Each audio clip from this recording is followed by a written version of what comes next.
Bismillahirrahmanirrahim. Assalamualaikum warahmatullahi wabarakatuh.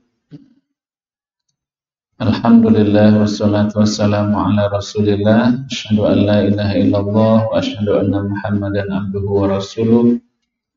Allahumma shalli ala Muhammad wa ala ali Muhammad kama shallaita ala Ibrahim wa ala ali Ibrahim wa barik ala Muhammad wa ala ali Muhammad kama barakta ala Ibrahim wa ala ali Ibrahim fil alamin innaka Hamidum Majid.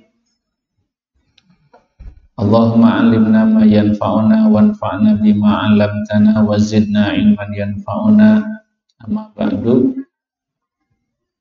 Alhamdulillah, kita bersyukur kepada Allah Subhanahu wa taala di sore hari ini, di hari pertama Ramadan kita 1443 Hijriah. Sebagaimana tahun-tahun sebelumnya, menjelang buka puasa kita akan isi dengan kajian. Mudah-mudahan kajian ini juga tetap melimpahkan pahala kepada kita selain pahala sholat kita, pahala tilawah kita, dan juga pahala ibadah kita yang lain. Salawat serta salam mudah-mudahan terlimpah curah untuk Nabi kita Muhammad sallallahu alaihi wasallam. Allahumma shalli ala Muhammad wa ala ali Muhammad. Sahabat-sahabat yang dirahmati oleh Allah Subhanahu wa taala, insyaallah di Ramadan tahun ini kita akan mengkaji tentang sejarah, ya. Sejarah ataupun perjalanan hidup sahabat-sahabat Nabi yang sering disebut dengan Al-Ashrah Al-Mubasysyaruna bil Jannah. 10 sahabat yang dijamin masuk surga. Ya, jadi insyaallah dalam sebulan Ramadan ini kita akan mengkaji 10 sahabat yang dijamin masuk surga. Sebenarnya sahabat-sahabat yang dijamin masuk surga itu banyak, ya, tidak hanya 10. Tetapi dalam satu hadis yang diriwayatkan Imam At-Tirmidzi, Imam Ahmad, hadis yang sahih, ada satu hadis menyebutkan 10 sahabat yang dijamin masuk surga. Sahabat ini sebenarnya cukup terkenal dan buku-buku atau kitab-kitab yang membahas 10 sahabat yang dijamin masuk surga juga sudah banyak. Dan bagi kita, selain menghafal namanya, juga niat kita mempelajari adalah untuk meneladani sifat, kemudian ibadah dan perjuangan mereka. Jadi sahabat-sahabat 10 yang dijamin masuk surga ini disebutkan dalam hadis yang sahih dari Abdurrahman bin Auf. Ya. Jadi Abdurrahman bin Auf, seorang sahabat, menyebutkan bahwa Nabi SAW pernah bersabda,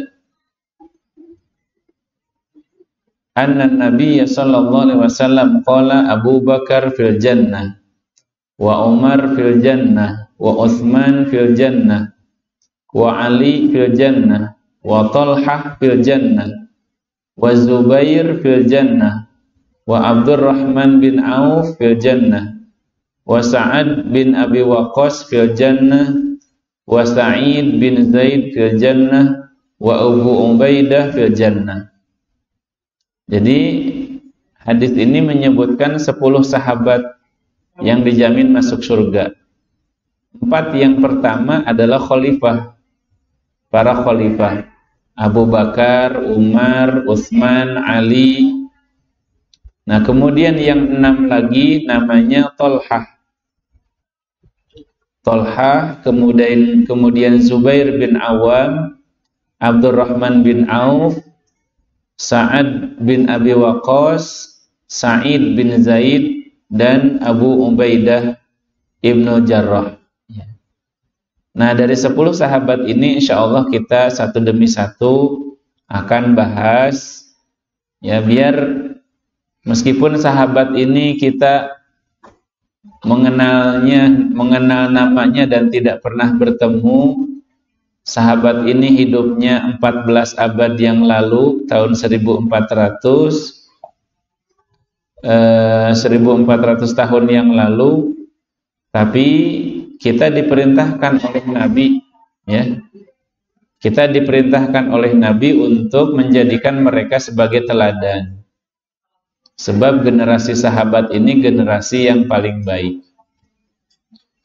Insyaallah sore ini kita akan membahas sosok Abu Bakar radhiyallahu anhu. Barangkali sore ini sebagian dan besok sebagian lagi sosok sahabat Abu Bakar radhiyallahu anhu.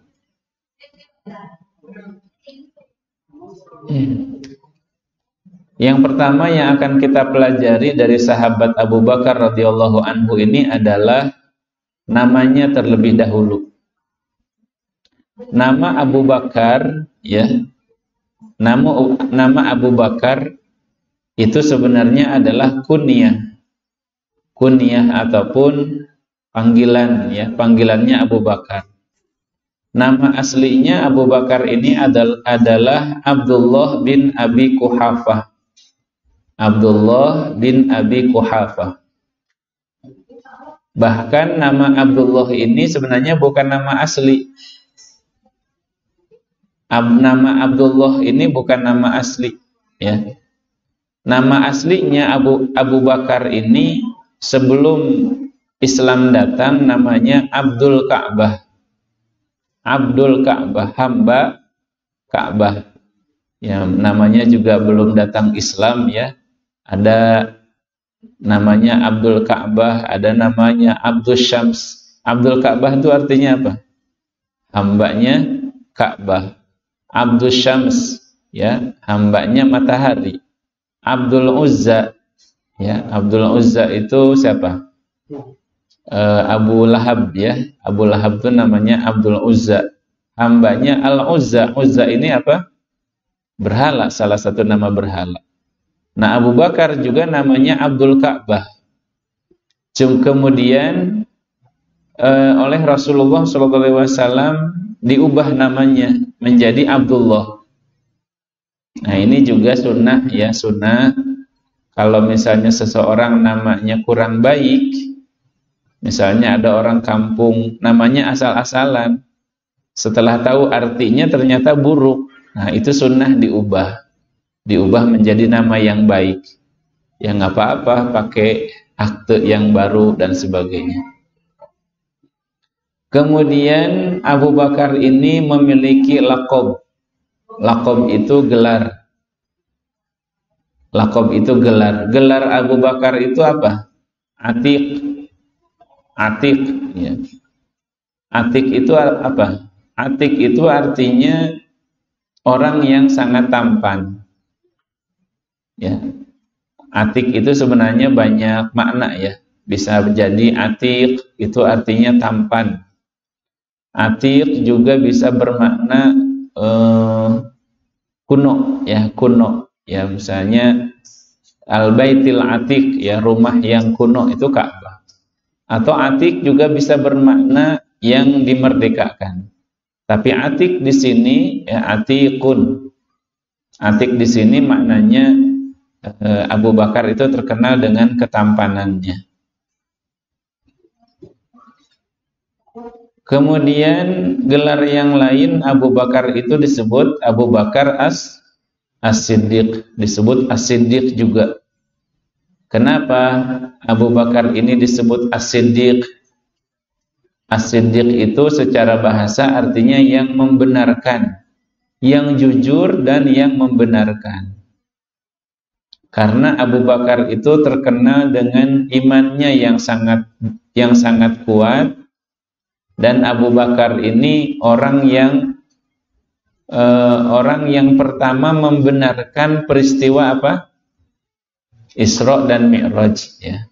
Ketika semua orang tidak percaya dengan Isra Mi'rajnya Nabi SAW, Abu Bakar malah mengatakan, seandainya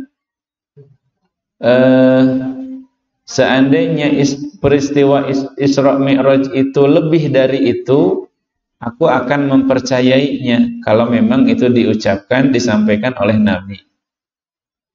Jadi seandainya peristiwa Isra Mi'raj itu lebih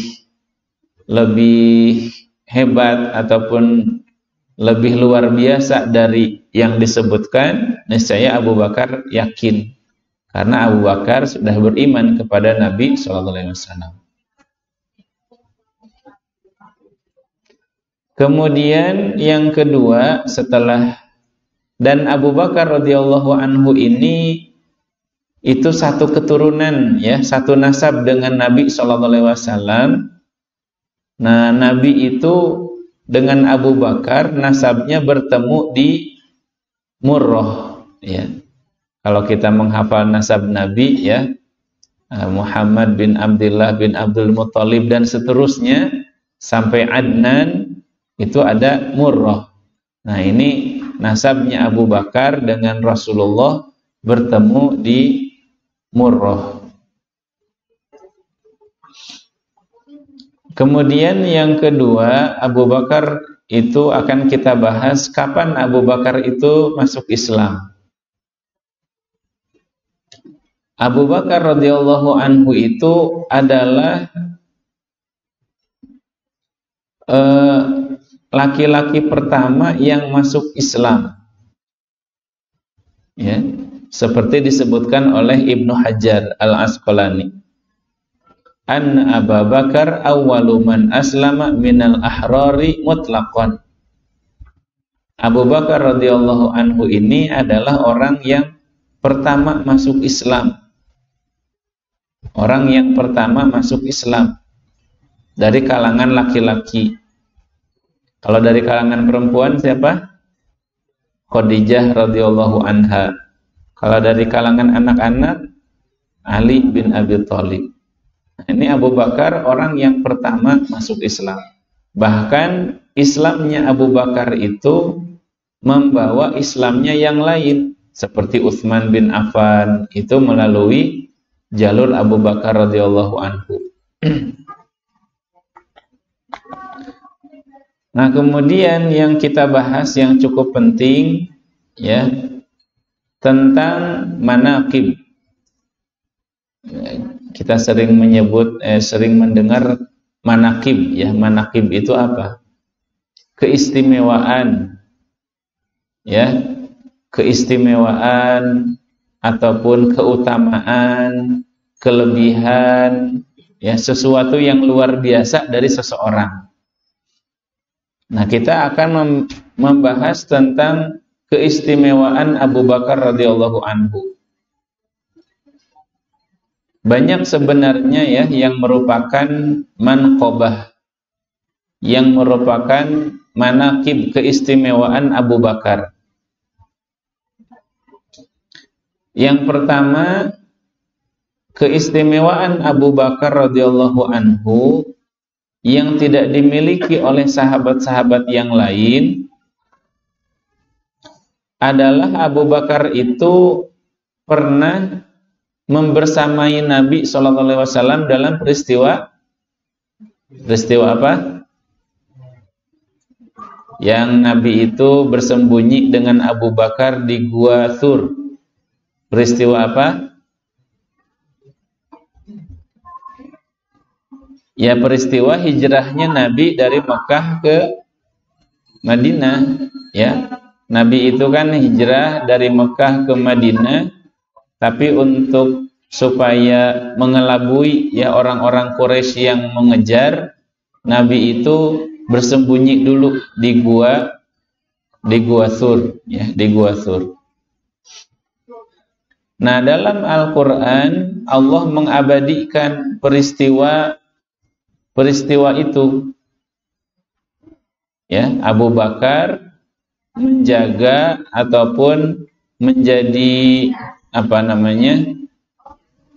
Abu Bakar menjadi ya penjaga Nabi sallallahu alaihi wasallam, ya. Dalam surat At-Taubah Allah Subhanahu wa taala berfirman, A'udzu billahi minasyaitonir rajim. Illa tansuruhu faqad nasarahu Allahu idh akhrajahu alladhina kafaru thaniya itsnaini idh huma fil ghar. Idh huma fil ghari idh yaqulu li sahibihi la tahzan innallaha ma'ana. Ya, kata Allah Subhanahu wa taala, jika kalian tidak menolong Muhammad, maka sesungguhnya Allah telah menolongnya ketika orang-orang kafir Quraisy itu mengusir beliau dari Mekah. Saniyatnaini idhuma fil ghar, ya, Abu Bakar itu salah satu dari dua orang yang berada di dalam gua Thur. Idh yaqulu li sahibihi la tahzan innallaha ma'ana. Ketika Nabi SAW itu Nabi SAW itu menghibur dan menenangkan Abu Bakar, ya. Kan dalam peristiwanya apa? Kan dalam peristiwa hijrah Nabi itu kan apa? Nabi dengan Abu Bakar bersembunyi dalam gua. Kemudian Allah mengutus apa? Hewan laba-laba, ya, laba-laba yang membuat sarang. Nah, kemudian orang-orang Quraisy itu mengejar Nabi, ya, mengejar untuk, ya, orang-orang Quraisy ini memang sudah apa istilahnya, melakukan segala cara, mengusir, ya, ingin membunuh Nabi. Kemudian orang-orang Quraisy ini sebenarnya sampai ke mulut gua, sehingga Abu Bakar dan Nabi yang ada di bawah itu melihat kaki-kaki orang-orang Quraisy itu. Kata Abu Bakar, ya Rasulullah, seandainya orang-orang Quraisy itu melihat ke kaki mereka, niscaya mereka akan melihat kita. Sangat khawatir Abu Bakar itu, ya. Jadi Abu Bakar itu sangat khawatir, bukan khawatir ke dirinya sebenarnya Abu Bakar itu, tapi khawatir kepada Rasulullah SAW. Maka ketika Nabi SAW melihat Abu Bakar itu sangat khawatir, maka Nabi mengatakan, La tahzan innallaha ma'ana. Janganlah kamu bersedih, sesungguhnya Allah itu bersama kita. Atau dalam bahasa Arabnya, dalam hadisnya disebutkan, kata Nabi, Ma dhannuka bisnaini Allahu salisuhuma. Wahai Abu Bakar, tidaklah ada dua orang kecuali Allah itu yang ketiga. Jadi kalau misalnya kita lagi kepepet, kita lagi susah, kita lagi lagi diuji dengan ujian yang sangat berat, ya, maka ingatlah kepada Allah. Nah, jadi ini satu keistimewaan Abu Bakar yang tidak dimiliki oleh sahabat yang lain, ya.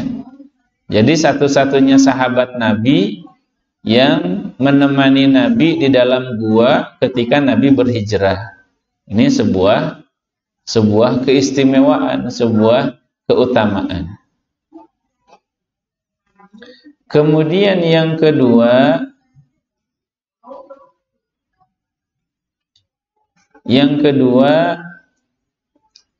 terkait dengan keistimewaan Abu Bakar itu, bahwa Abu Bakar itu adalah orang yang paling dicintai oleh Nabi SAW.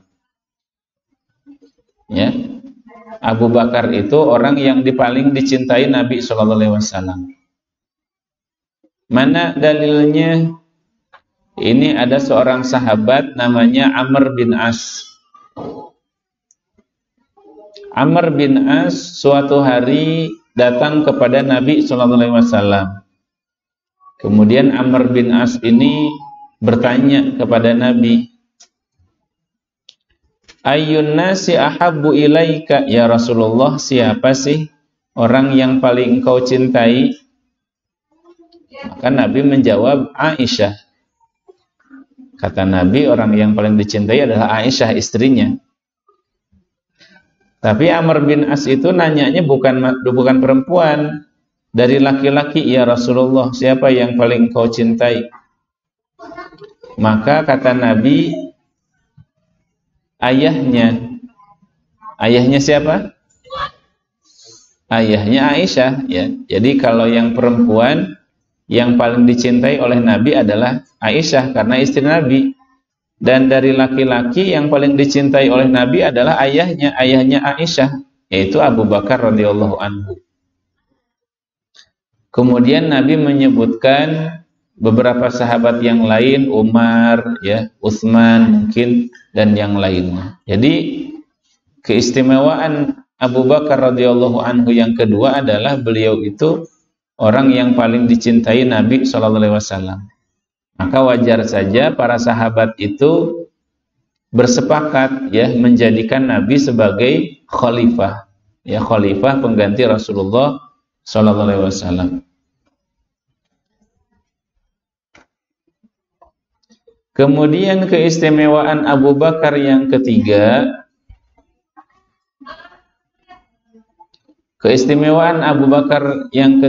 adalah bahwa hartanya Abu Bakar itu adalah harta yang paling bermanfaat, ya, paling bermanfaat bagi Nabi dan bagi dakwah Nabi.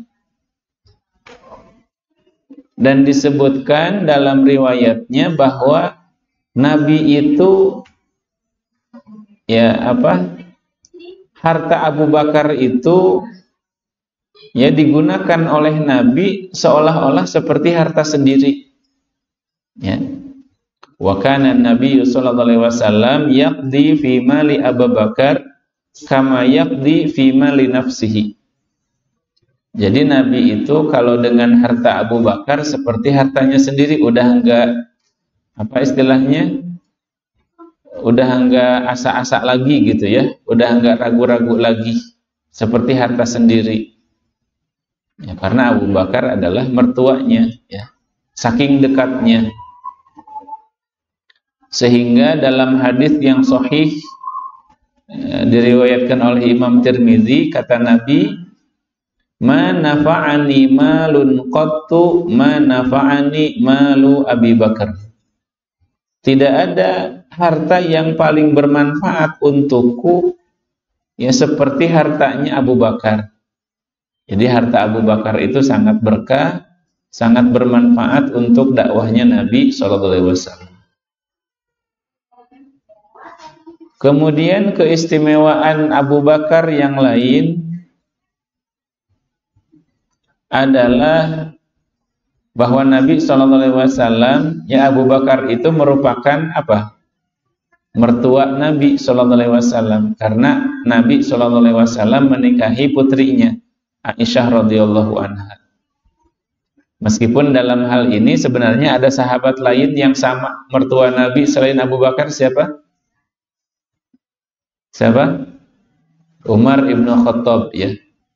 Umar bin Khattab itu mertua Nabi juga, karena putrinya siapa? Hafsah, ya. Ya, Hafsah binti Umar. Hafsah binti Umar. Ya, meskipun kalau Hafsah menikah dengan Nabi, istilahnya bukan dalam keadaan gadis, tapi sudah pernah menikah sebelumnya.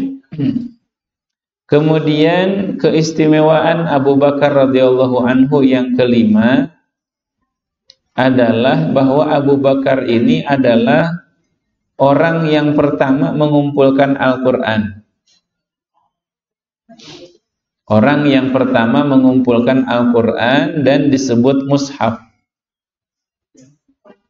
Ya, sebagaimana kita ketahui bahwa Al-Quran itu di zaman Nabi belum dibukukan, ya, belum disusun dalam bentuk mushaf, ya. dalam bentuk lembaran-lembaran yang disatukan. Pada zaman Nabi, Quran itu ada dalam pelepah kurma, ada dalam tulang, ada dalam kulit binatang, ya, dan sebagainya. Nah, karena suatu peristiwa sehingga gugur para penghafal Al-Quran, maka Abu Bakar radhiyallahu anhu atas usulan dari Umar bin Khattab, ya, mengumpulkan Al-Quran yang dipimpin oleh Zaid bin Sabit. Itu keistimewaan Abu Bakar radhiyallahu anhu yang kelima.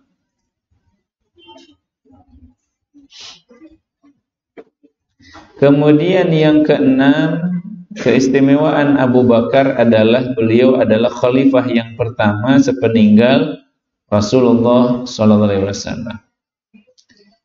Yang ketujuh,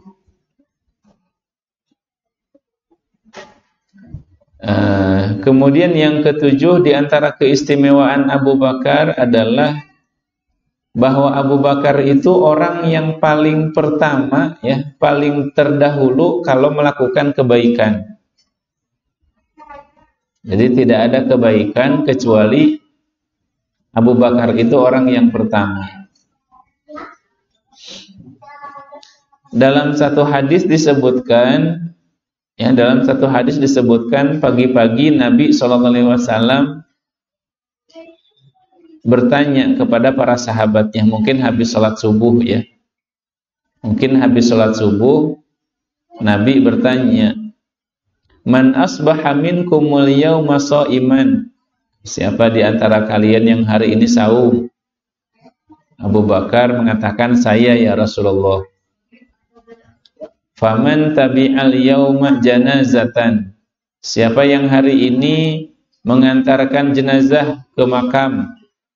Kata Abu Bakar, "Saya ya Rasulullah."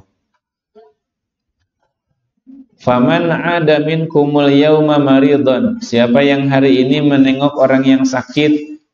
Kata Abu Bakar, "Saya ya Rasulullah." Kemudian jawab Nabi SAW, tidaklah berkumpul tiga hal tersebut dalam diri seseorang kecuali dia masuk surga. Jadi hari masih pagi, tapi Abu Bakar amalnya sudah banyak, ya. Dalam riwayat yang lain, sedekah juga, ya, nengok orang yang sakit, ya, sedekah, nengok orang yang sakit, kemudian mengantarkan jenazah dan berpuasa. Semuanya Abu Bakar, ya.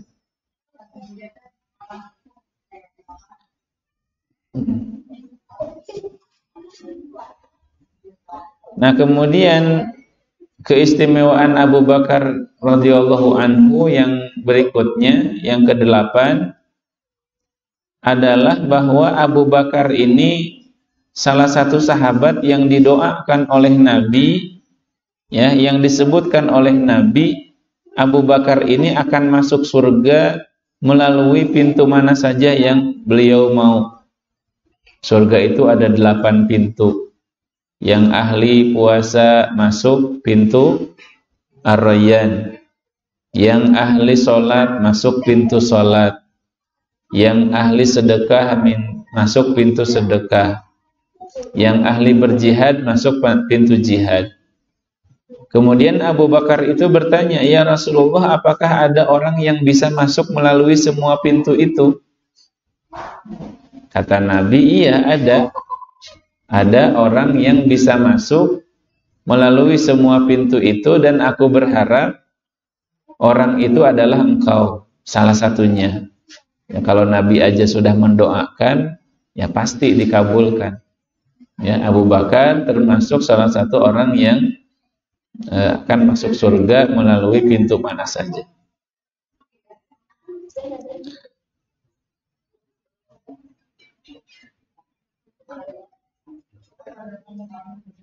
Kemudian itu terkait keistimewaan, ya. Kemudian sedikit lagi, ya, ini insya Allah masih banyak, ya, tentang Abu Bakar. Besok kita teruskan. tentang ketawaduan Abu Bakar radhiyallahu anhu. Abu Bakar itu memiliki sifat yang sangat tawadu, ya, sangat rendah hati. Di antaranya adalah bahwa Abu Bakar itu terbiasa